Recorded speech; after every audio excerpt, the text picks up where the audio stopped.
Alin nga ba ang pinakamaganda sa kanila? Ito ang mga specs.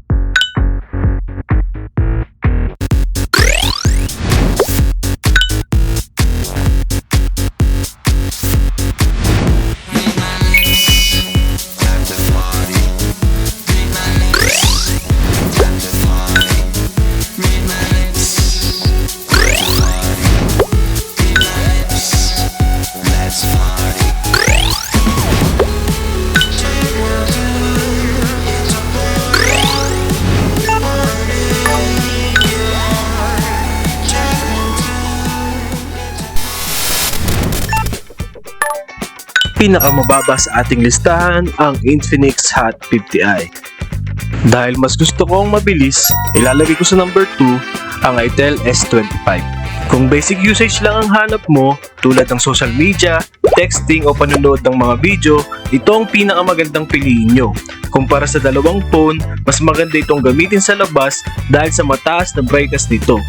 Mas ma-enjoy mo pa ang panonood dito dahil sa AMOLED display at may mas malinaw at vibrant na image gawa ng may mas mataas na resolution at pixel density.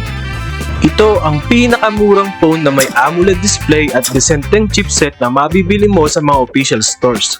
Pagdating sa camera, mas makakapag-record ka ng mas mataas na video quality dahil meron itong 1440p at 30fps.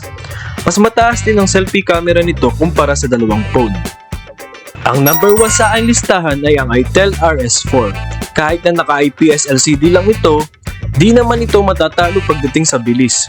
Ito ang cellphone na kayang maipagsabayan sa mas mahal na phone kagaya ng Infinix Hot 50 Pro Plus gawa sa chipset nito na Helio G99 Ultimate at mataas na RAM.